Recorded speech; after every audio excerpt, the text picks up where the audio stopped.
Hi friends, welcome to Tamil மாது. வீடியோக்குள்ளே போகிறதுக்கு முன்னாடி நீங்கள் எப்படி சேனலை சப்ஸ்கிரைப் பண்ணால் சப்ஸ்கிரைப் பண்ணிக்கோங்க. அப்படின்னு பெல் ஐக்கான் கிளிக் பண்ணி ஆல் கொடுத்துக்கோங்க. அப்போ தான் நம்ம சேனல் வர எல்லா வீடியோஸும் உங்களை நோட்டிஃபை ஆகும்.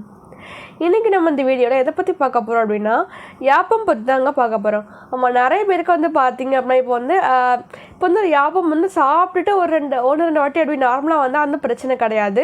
ஆனால் நிறைய பேருக்கு பார்த்திங்க அப்படின்னா அடிக்கடி வந்துகிட்டே இருக்கும்.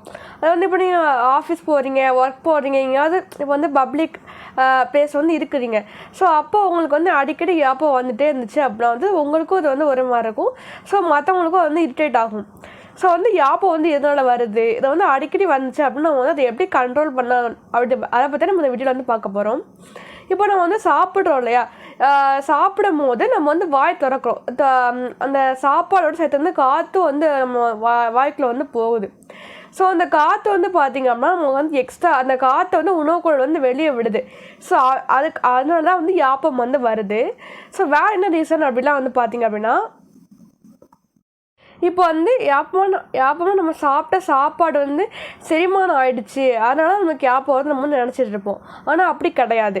இப்போ சில நேரம் என்ன பண்ணுவாங்க அப்படின்னா, சில பேர் ஒரு நாளைக்கு 2 வேளை தான் சாப்பாடு சாப்பிடுவாங்க. அது ரெகுலராக சாப்பிட்டா சரி ஓகே அப்படின்னு சொல்லி இது பண்ணலாம். ஆனால் இந்த சாப்பாடு இதை மாற்றிக்கிட்டே இருப்பாங்க. இப்போ ஒரு நாளைக்கு 3 நேரம், ஒரு நாளைக்கு 2 மணி நேரம், அந்த மாதிரி நேரம் தவறி சாப்பிட்டாலும் யாப்பம் வரும் அடிக்கடி.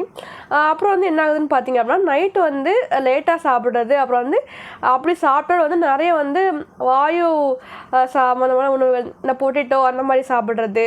நெக்ஸ்ட் சாப்பிட்ட உடனே படுத்தாலும் நம்மளுக்கு சரியாக செரிமானம் ஆகாமல் யாப்பம் வரும். ஸோ செரிமானம் ஆனால் தான் யாப்பம் வரும்னு கிடையாது. சரியாக ஜீரணம் ஆகலை அப்படின்னா கூட அடிக்கடி நமக்கு யாப்பம் வர்றதுக்கு வாய்ப்பு இருக்குது. அடுத்து என்ன அப்படின்னு பார்த்தீங்கன்னா, இப்போ நிறைய எண்ணெய் பொருட்கள் என்ன பண்ணாலும் சாப்பிட்டாலும் அது அதிகமாக யாப்பம் வரும். வேறு என்ன ரீசன் அப்படி பார்த்தீங்கன்னா, கூல்ட்ரிங்க்ஸ் அதிகமாக குடித்தாலும் யாப்பம் வரும்.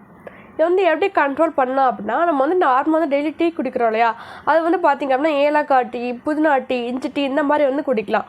ஸோ நம்ம ஏதாவது இப்போது நல்லா காரமாக சாப்பிட்ருக்கோம், நல்லா ஹெவியாக சாப்பிட்டோம் அப்படின்னா ஏலக்காய் டீக்கு நம்ம குடித்தோம் அப்படின்னா அது இந்த நல்லா டைஜஸ்ட் ஆகிடும். ஸோ யாப்பம் வரதை கம்மியாகும்.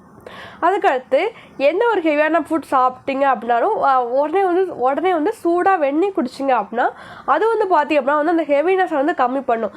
ஸோ நம்மளுக்கு நல்லா லைட்டாக இருக்கும். அதனால் ஈஸியாக டைஜஸ்ட் ஆகி அப்புறம் யாப்பம் வரது கம்மியாகும். இது தவிர பார்த்திங்க அப்படின்னா டெய்லி பார்த்திங்க அப்படின்னா கீரை, பெருங்காயம் இதெல்லாம் இன்னொன்று சேர்த்துக்கலாம். இப்போ நீங்கள் எங்கேயாவது சில பேருக்கு சில ஃபுட்ஸ்லாம் ஒத்துக்காது ஹெவியாக சாப்பிட்டா. அப்படி சாப்பிட போகிறீங்க அப்படின்னா நீங்கள் அதுக்கு முன்னாடி பார்த்திங்க அப்படின்னா சூடான வெந்நீரில் பெருங்காயத்தை கலந்து குடிச்சிட்டு அதுக்கப்புறமா நீங்கள் சாப்பிட்டீங்க அப்படின்னா உங்களுக்கு அந்த ஃபுட்டு பெருசாக அஃபெக்ட் பண்ணாது எதுவுமே. ஸோ பாடி நார்மலாக வச்சுக்கும். யாப்பமும் பார்த்திங்க அப்படின்னா அவ்வளோ வராது. யாப்பத்தோடு பார்த்திங்க அப்படின்னா நெஞ்சரிச்சல் இருக்கும், வயிறு வலி நிறைய யாப்பம் வந்துச்சு அப்படின்னா நீங்கள் கண்டிப்பாக டாக்டர் தான் பார்க்கணும். ஓகே ஃப்ரெண்ட்ஸ், தகவலாக உங்களுக்கு பயனுள்ளதாக இருக்கும்னு நினைக்கிறேன். இந்த வீடியோ உங்களுக்கு பிடிச்சிருந்தா லைக் பண்ணுங்கள், ஷேர் பண்ணுங்கள், கமெண்ட் பண்ணுங்கள். பாய்.